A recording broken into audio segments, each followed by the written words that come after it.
Hey, what's up, guys? What's good? This is Michael. And this is Chloe. Welcome to our podcast. We're here to help you find your passions, discover more of who you are, and build an authentic community for us millennials and youngins. So come chill out with us and let's keep it 110. What's good, everybody? Welcome back to another episode of the 110 podcast. What's up, guys? How you doing, Chloe? I'm doing really well. How are you? I'm good, bro. Yeah, what's been a highlight of yours this week? So this is a high-low segment. I'll start with the lows first. I had like some weird-ass sleep last night. Oh, jeez. And my neck's all messed up. But besides that, a highlight was our first episode is now live. YouTube, Spotify, Apple Podcasts, all them things. Yeah, shameless plug. Let's go. That's good. But yeah, that's been the highlight. That's awesome. And what about you? What's your high and what's your low? My high, I've got two highs. Number one is I bought bacon for myself for the first time. Let's get it. And I had a bacon and egg roll for breakfast. Nice. And so that was really tasty. So that was a really good high. Good for you, dude. It's the simple things in life, you know? True. My second high is Baz and Cos. Here we go. Okay, but the backstory behind this is, so I've got two pot herb babies. Herbs. So they're herbs. And so one of them is obviously basil, Baz, and coriander, Cos. Great. And I was really scared of getting them because every single plant that I've owned in the past have died. Even cactus, like succulents. And no one kills, you can't kill succulents. That's true. And so I was really nervous, but I got them and they're just sitting in the kitchen and I'm so happy. Good for you, dude. Yeah. What about a low? Oh, low. Oh, man. So, guys, I work as a piano teacher and I also work in retail as well, I guess, while I'm just finding more students. And I think working in retail is all things wonderful, but it's just got me hating on humanity sometimes. Yikes. I've just found myself wanting to fight customers like all the time. Let's go. Just like so angry. Like it just, sometimes, you know, when you're just angry on the inside. So I've just been really cranky, just really pissed off. So yeah, that's been a bit of a low, but yikes. Yeah, we bounced back. That's cool. Bounce back with Disney movies and ice cream, you know, like literally. That's the only way to do it, man. Okay, awesome, dude. So that's a nice little recap. How did you find episode 1? Oh, episode 1, I thought was awesome because we spoke about stuff that I think I personally am so passionate about. And so like isolation, community, and what it could practically look like to get connected. Get it. So yeah, had so much fun. Awesome. I think listening back, it's always like awkward listening to your own voice. And True. So that was interesting. But it's alright though. Yeah, what about you? I thought it was really good. I think it was cool just to have different takes on like similar themes, I guess. I think it would be really good for young listeners who are, you know, feeling isolated or feeling like they're in the need for community. So I think that's a really great way for young kids to kind of just know what's up, know what they should be doing, and know what people around them should be doing for them also. Awesome. Yeah, so shall we get on with the quote of the day. For those of you guys who listened in last time, you'd know that Michael and I deconstruct a quote that I guess we choose each week. And today I've got a quote by Stephen Covey. Wait, is it Stefan with a PH or Stephen? If it's PH, it's Stefan. It's Stefan. Yeah, shout out Stefan one time. Stefan with a PH. Okay, where's the quote at? The quote by Fefton is, I am not a product of my circumstances. I am a product of my decisions. Yikes. Badumch. Okay. So for you guys that don't already know, Michael is the biggest critic I've ever come across. And when I showed Michael this quote, he actually liked it. Love it. He actually liked one for once. I love it because it's a little cliche, a little bit, but it really makes you think about things. I think like, you know, there's no smoke and mirrors, no Skittles and rainbows on this one. Okay, so it's like cut straight to the point. And it's convicting. In what way? Man, like this quote is not easy because we can blame circumstance all the time. And especially if you feel entitled to blame it. And often it can actually, like I said before, influence our decisions. So circumstance can influence our decisions. Oh, for sure. Because most of the decisions you have to make are in circumstance. As humans, we are so connected with the environment that we're in that it is really hard not to factor in circumstance when making a decision. But I guess it's interesting because the quote says, I'm not a product of my circumstances. I think that's really interesting. True. Why? I think, as we were chatting earlier today, in life, there are some things that we just can't control. I find, for me anyway, like a lot of the times when I'm actually aware of my thoughts, I find myself worrying about things that I cannot control. Right. And if you think about it, it's a complete waste of time. For sure. And for me, I feel so helpless and crap and small and, you know, it's just not a great feeling. True. Overwhelmed, probably the best word. As a 24-year-old, I have recently learned that there are some things that are 100% in my control. True. For me, I'm so busy fixated on the things that I can't control, feeling overwhelmed, not realizing all the things that I can control. Right. I think it's really interesting because although circumstances are real, because if you're a real life human being living in this messy, awesome, hard and amazing world, Yes. there's always going to be hard stuff. Sure. But the second part of the quote being, I'm a product of my decisions. True. I think that part's so empowering It is empowering. because circumstances are real, Uh-huh. but the way we choose to respond, the way we choose to think, the way we choose to speak and act, regardless of circumstance Yes. or in response to those circumstances, Uh-huh. it's completely in our control. And Okay. I think that can change everything. Cool. So what about this? Okay. Are our circumstances always out of our control? I just wanted to put it on the flip side, you know? Can you rephrase that? I mean, like, are we in control of our circumstance? I think we're in control of our response.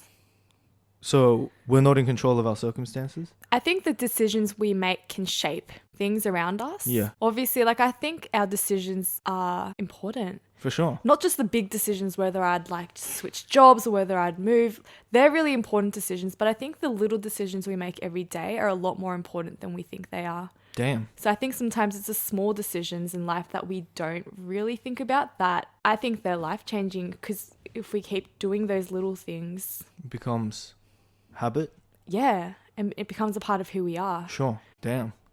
What are your thoughts? I was going to say something Yeah, like yeah. our circumstance is often an accumulation of decisions. Love that. Right? Like, Often, yes. yeah, often. But at the same time, there are stuff that we cannot control. Yeah. Like, who gives birth to us? Yeah. You know, like we don't have any influence on our parents giving birth to us, right? yeah. Or your ancestry, Yeah. you know, stuff like that.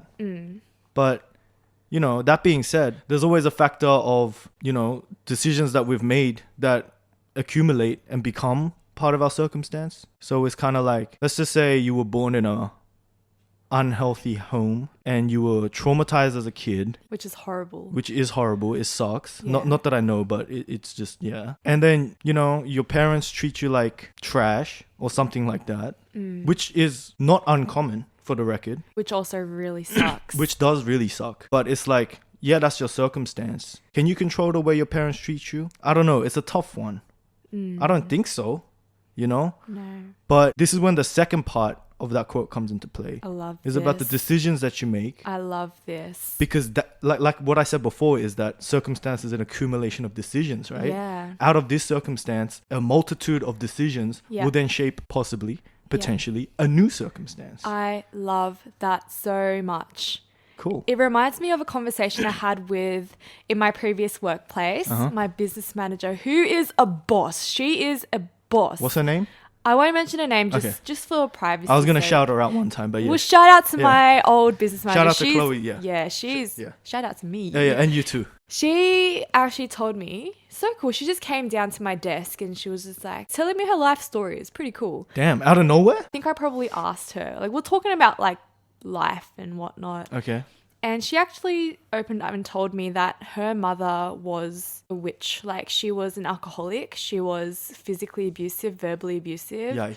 not present. And when she was in high school, her mother would be taken away by the police and her father would be in hospital. So Holy. growing up, she just described her childhood with the word chaos. It was chaotic, but she didn't know it was chaotic growing up, because when you grow up in that kind of environment, you just think it's normal. Wow. I think it's just when she started, you know, meeting her friends' parents and going to see different families, she realized something's wrong with my family Damn. and something's wrong with me. because I think it affected her in a really bad way. Yeah, no kidding, huh? And so as a teenager, which I have so much respect for, she chose to see a counselor. Wow. And the thing is that she came to realize that the home environment she was living in was dysfunctional. And she knew that she could not decide what her mum would say or how her mum would treat her or what her dad would do. Yeah. And so she turned around and she has a drink here and there, but she's not an alcoholic. She's got 2 kids. Damn. She's working. She's a boss. Dude, shout out to her one She's time. awesome and she's married as well. But then she actually told me, Chloe, I chose to change. Yeah. Whereas she's got 2 siblings and both of them are alcoholics and Damn. abusive.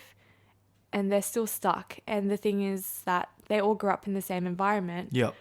But she chose something different. That's crazy.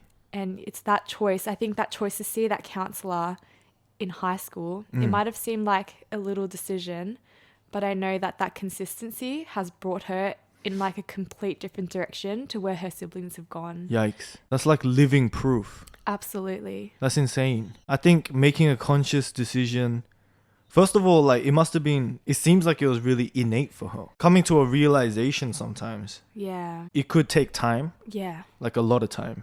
A lot of time. To even realize, it's not innate, right? I think once you're exposed to healthy environments, Something different. Yeah. because it's like growing up thinking your parents are like perfect. Yo. Because like, I don't know what it is, but like, they just seem to have everything and like, because they're your caregivers. So it's like, they know everything and they have everything and they can do anything and all that kind of stuff. But then you grow up to be an adult. Yo. And then you're just like, It's yo, like, these guys you're just as messed up as me, man. Like, why you beating my ass when I was a kid, man? Like, in this case, the whole parent thing, it's not really getting exposed, but it's more of just like growing into just a person. I think so. Past that adolescent phase. But it's about like what you experience, It's like you start picking up on like, yo, my ma acting crazy. Yeah. Or like my dad doing some shady business or whatever it may be. And stuff that we would have never suspected when we were kids. Yeah. Because we had this weird pre-perception that they were just perfect. That's it. You know what I mean? And I guess like kind of like what we spoke about in our first podcast in episode 1, I think something that can help bring that realization is just being a part of like a healthy community. For sure. Because I think with my old business manager, she was surrounded by healthier people. And I think that's what brought her to realize I don't want to live the way I have before. Yeah. It's because she tasted something better. But I guess without that support system, I think it'd be really hard to see above circumstance. I think it'd be really hard to know that there is anything else available. Oh, for sure. It's because like it's out of ignorance though. Yeah. Because you don't know that there is better. Because the way you're being sheltered, well, not you, but like someone's being sheltered. Yeah. And if they're not exposed to healthy environments, Yeah. they don't know that it exists. So like once she got a taste of it, she knew like, damn, this is something different. Yeah. This is like real. Yeah. This is what I want. But without getting plugged in, it might have taken a way longer time for her to realize that. You know what I mean? Definitely. I mean, it's pretty crazy because like kids are going through, God knows what they're going through, man. Like all sorts of crazy stuff. They have a bloodline of trauma that just continues with every generation. Yeah. And that's how I see it with your old boss, was it? Manager? Yeah, business manager. Business manager, yeah. Like, she actually broke the chain of trauma in her bloodline. That. Like, that is insane. Think about that. And she's living a new legacy. There you go. Exactly. With her kids. Because you said her siblings are like falling into the same trap, the same habit that her parents did. Oh, yeah. But she's actually broken that cycle and she's created a new one for the next generation. I love that. Yeah. And I totally see that. And it's crazy. Absolutely. And I think the really hard thing is growing up in any traumatic environment or just a hard environment. Yeah. I think it's so easy for us to fall into this victim mentality. Oh, for sure. Where we feel like this helplessness, and it's psychologists call it like a learned helplessness. It's where you feel like you don't have any control over anything, and it does lead to feeling overwhelmed. And I think that's a huge part of anxiety as well. Well, not just throwing the term around, like just that real deep anxiety where you feel panic. And it can be very easy to go there. That phrase is so interesting. Learnt helplessness. That's kind of scary. It's almost like it becomes habitual, Oh, yeah. you know, and like, Your way of thinking. yeah, and I don't know if this is true, but it almost seems like it might be a reflex when any sort of conflict arises. Oh, yeah. That's what that term is actually coined to describe. Wow. I think that's a really dangerous place to be in because there's no drive, there's no motivation, and there's no positivity. And I'm not the most optimistic dude in the world, but like I'm still motivated, driven to do stuff. And I think everyone kind of needs a little bit of that. Yeah. But once it's learnt, what is it, helplessness? Yeah. It's kind of like racism because... So I'm just like, how are you going to put two and two together? Hear me out. Right. It's kind of like racism because babies don't discriminate. They don't. They really don't. Well, they can't. Exactly. They don't know how to. When you say babies, do you mean like infants, like little babies that can't speak? Yeah, or toddlers or, you know. Okay. But like when it comes to an age, because of social constructs, they learn about different races and stuff. And they learn how, you know, racial hierarchies work on a social level. Yeah. So racism is actually a learned thing as well. This kind of stuff doesn't have to be like that. It doesn't have to be developed over time or like whatever. But learned helplessness sounds like something that's really dangerous to feed into, especially as a third party. Because if I see someone with learned helplessness or whatever it is, Yeah. and they start victimizing themselves in a really, I guess, pessimistic way, am I supposed to slap them in the face? I think with any kind of hard conversation like that, it always comes down to what kind of relationship you have with that person. So if it was a really close mate, like you'd know, like whether you can say it to them straight and hard. Yeah. Like you got to stop feeling sorry for yourself. You got to pick up and you got to, you know, see what's ahead and see what you can actually do. I guess when someone feels like a victim to everything that's going on and just feels like, oh, like everything's happening to me, like this is the worst. Because sometimes it's really easier to catastrophize things, you know? Damn, big word. I'm just worried because let's just say there is someone with learnt helplessness and they play the victim card.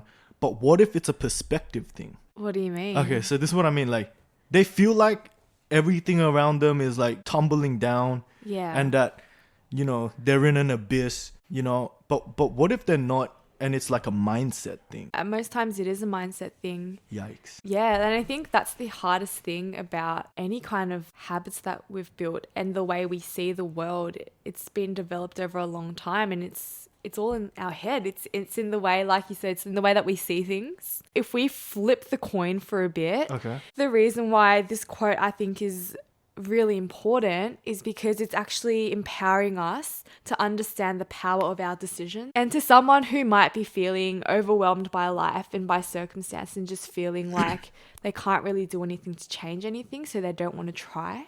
I think to you guys, if anyone who's listening is going through that, like just know that you're not crazy. Being real, like I've been there for a very long time and I've recently I'm like crawling out of that abyss, you know, and it's just so freeing. I'm tasting something different and I've been there for a very long time. And so I just want to let you guys know if anyone is going through that right now, that, you know, you're not alone and that you don't have to feel ashamed and you don't have to feel scared. Well, you can, but just know that there is another way and that your decisions and the little choices that you make today, regardless of how insignificant you feel they are, those little choices to even just make your bed or brush your teeth, starting from those things, you know, like just know that your decisions, they will impact the stream of your life. Like those little things that you choose every day, they add up. And so just focus on the things you can control. Yeah. How do we sum up this message in a little nugget? A nugget. How did we do it again? So Michael actually came up with this and I love this. So this is a little nugget that we want to leave you guys with, and it's something that we will just close our potty with as well because it's just so gold. This is our nugget. Accept the things you can't control and focus on the things you can. Sounds like I bit that off something. Oh yeah. You didn't know this though. No, not intentionally biting. Yeah, so I don't know if you guys have ever heard of the Serenity Prayer. So it's a prayer that was written by a guy, I think he was either a veteran, like a ex-fighter, soldier guy. It's like, what do you call these people? Yeah, like ex-military. And these are just like the first couple of lines of his prayer. So he's praying to God and he's saying, God, give me the serenity to accept the things I cannot change, Yikes. the courage to change the things I can, and the wisdom to know the difference. So yeah, it definitely sounds like a bit of him. It does. But the cool thing is that you'd never heard of that prayer before. I swear on my mama, I've never heard that one before. But I think it's amazing. I love the third line of that prayer where he's asking God to give him the wisdom to know the difference between what you can control and what you can't control. Yeah. And I think coming to accept the things that you can't control can be really hard, but also really freeing. For sure. So that's our nugget for you for today. Yeah. To accept the things you can't control and focus on the things you can. Like Michael said last podcast, it's really important to sit and reflect. Actually really think about, and if you're a Christian, like pray about, you know, what can you change and what can't you change? Because that would make the biggest difference. True. Yeah. On that note, Yeah. sometimes it could be difficult to differentiate what we can control and what we can't, right? Yeah. And sometimes reflection alone doesn't actually always necessarily help us differentiate that. That's true. So what would you recommend for someone, you know, for self-reflection? Yes. I think the problem with that is perspective, Oh, yeah. right? Yeah. Like that's the whole thing with the helpless thing. Yes. What's that called? Taught helplessness is is lack of perspective. Yeah. So how do we gain perspective on stuff that we can control and that we can't control? I actually love that question so much. And I think you've pretty much answered this one for me. When? 'Cause just earlier today, we were just having hot chips. We were both pretty disappointed in the chicken salt, but It was alright. yeah, it was all right. Guys, don't buy Aldi chicken salt. Like, I love Aldi, but just use like chicken stock. I know it sounds weird, like chicken stock powder on. It's better. It's amazing. Anyways, so we were chatting earlier before we started recording just over hot chips, and like you just said, Michael, before you made a big decision in the past few months, what you did was you just spoke with 5 people that you trusted and you took into consideration their opinions and their thoughts, and then you went and had a think about it, and then you made your decision. It doesn't have to be exactly 5 people, but I guess the key is being able to pinpoint a handful of people, just like probably no more than the fingers you have on your hand. That's why it's called a handful. That's it. Yes. Okay. Pinpointing just, a handful of people that you trust and who you know love you and want the best for you. Yep. And can see things more objectively than you can, which is often always the case for someone looking from the outside rather than you looking from the inside out. True. And so, talking to a handful of people that you trust and actually taking into consideration what they say and then taking that and reflecting on that and coming to form your own understanding. What are your thoughts, my bro? I mean, that was my way of doing things. Yeah. That's true. I just think it's important to gain perspective through other people. Yeah. And people like you said, people that genuinely care about you and that want the best for you. It's really important to get their take because it's a respect thing. You respect them enough to consider their opinion of your situation. Love that. Yeah. You know, and you trust them enough and they trust you enough to be truthful with you. Because when you're telling the truth, you're always risking offending someone. You know, but that's the payoff of telling the truth sometimes. Yeah. But yeah, it's a respect thing. I think it's super important to get as much perspective as you can, but not just leave it there. You got to internalize that. Yeah. And then figure out what it means for yourself. Because this is a battle within. Yeah. You know, and I love saying this, but no one's going to fight your wars. So it's great to get as much help as you can, you know, collect all that information, opinion, advice, all that kind of stuff.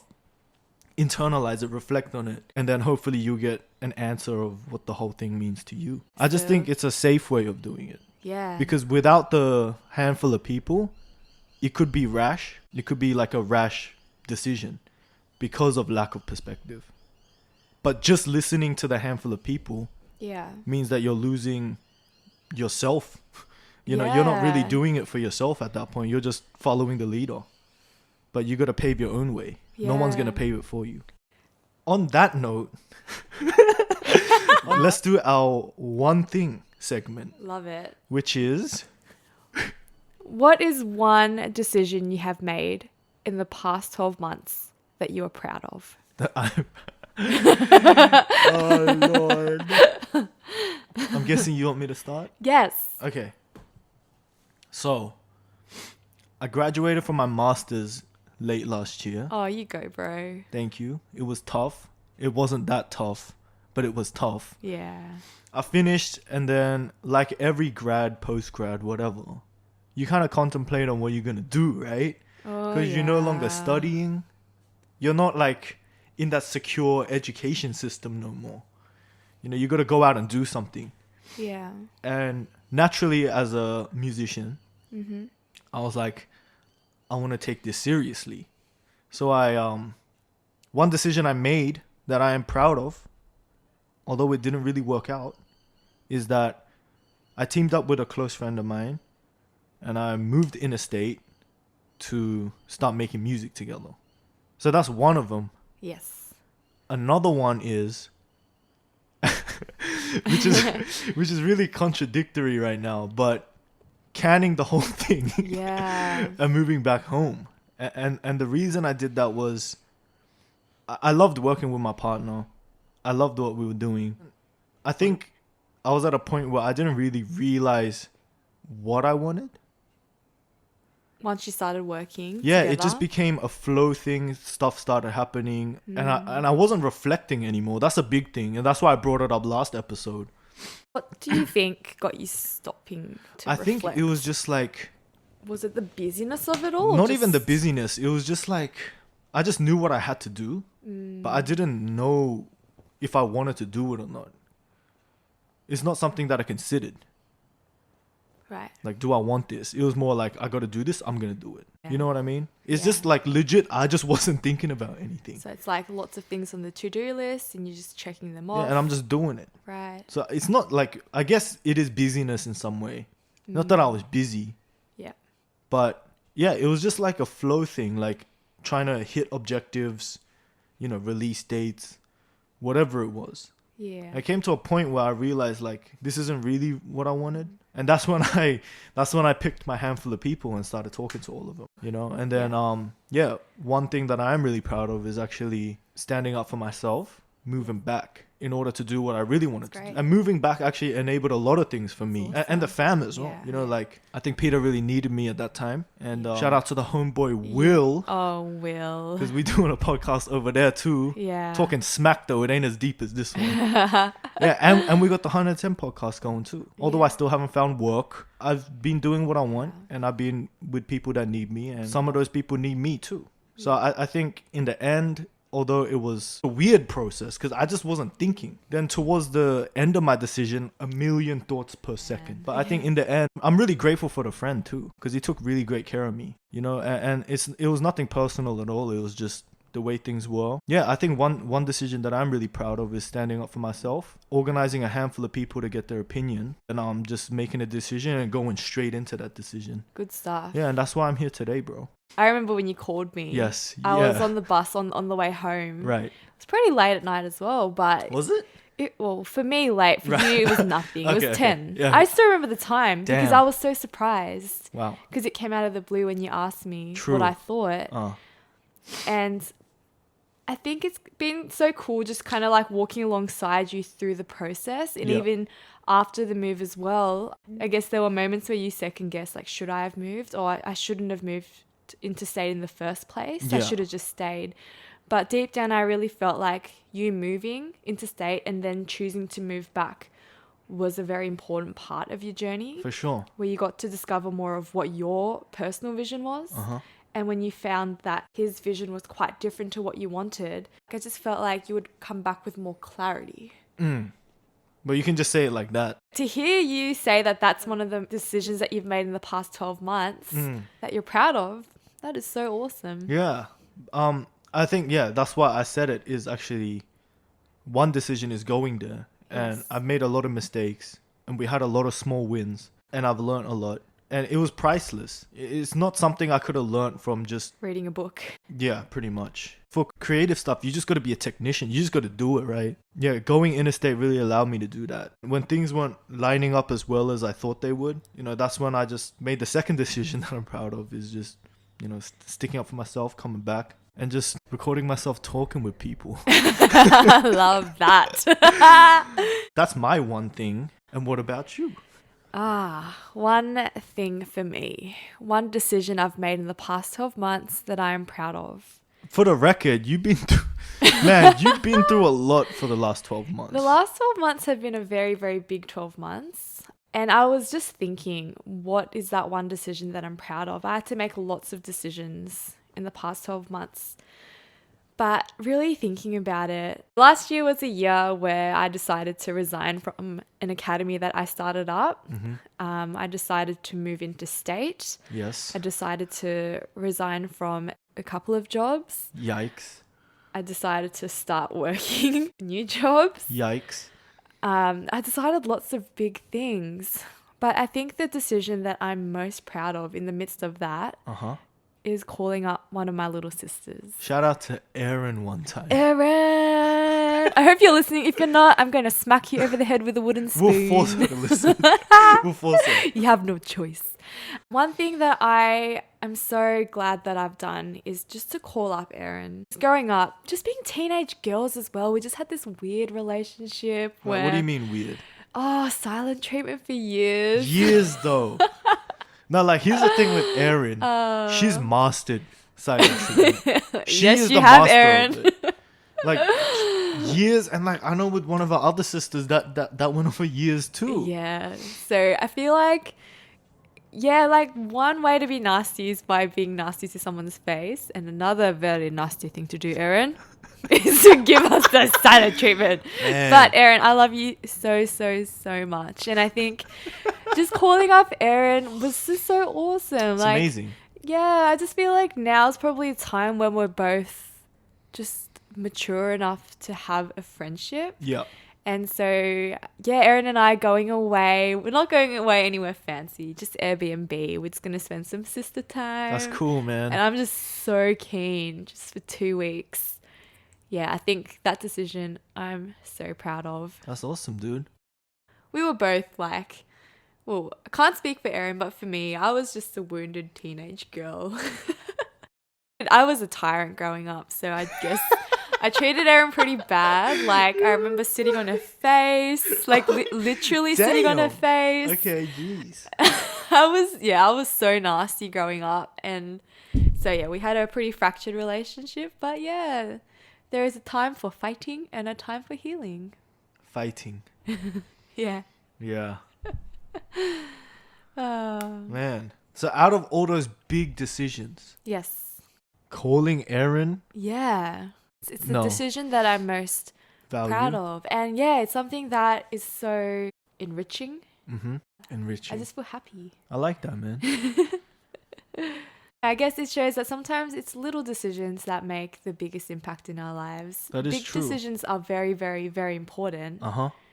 But I think sometimes choosing to forgive someone, or choosing to reach out to someone, or choosing to say sorry, those are the little decisions, seemingly insignificant, but they can make huge impact. That's true. You know what I love about both of our 1/2 decisions we were proud of? Is they were all based on values. Oh, I love that. Right? Because you could have been proud of, well, actually, most of them I know you weren't proud of, but there were a lot of new stuff that you've gotten into in the last year, like finding job, finding this place that we're in. Shout out to your crib one time. Yes, this is a good crib. I mean, it could have been any of those, but it really shows that you truly value your relationship with Erin. Yes. To the point that is your most proudest decision of the last year. Yes. And for me, it was like self-value. Yeah. Making sure that my values are in my work. And I think that's just something that's super essential. And it also makes these decisions, it gives it more clarity. Yeah, absolutely. Like, because that's the benchmark. That's what we're basing everything on.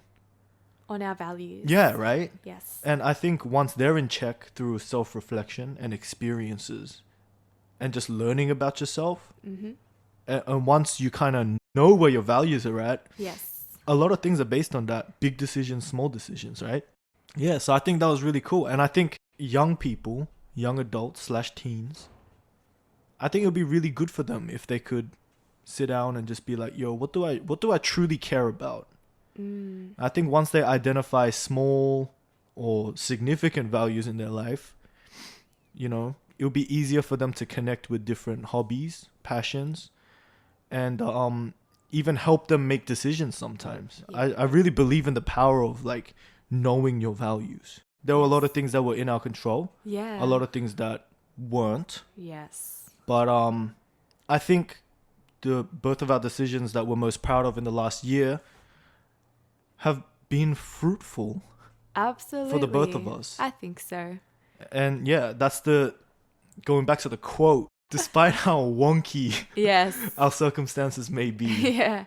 we can always make decisions that are fruitful to us and the people around us. I think it comes back to our nugget of the day. True, which is accept the things Yeah. that you cannot control Yep. and focus on the things you can. That's it. And this is like a double whammy, because by accepting the things you cannot control, like you said, it could be hard and frustrating sometimes, but you also get freedom from that. Oh, so It's like, free. I no longer need to even like try to change anything about whatever it is we can't control. And that way we actually save us some heartbreak, Yeah.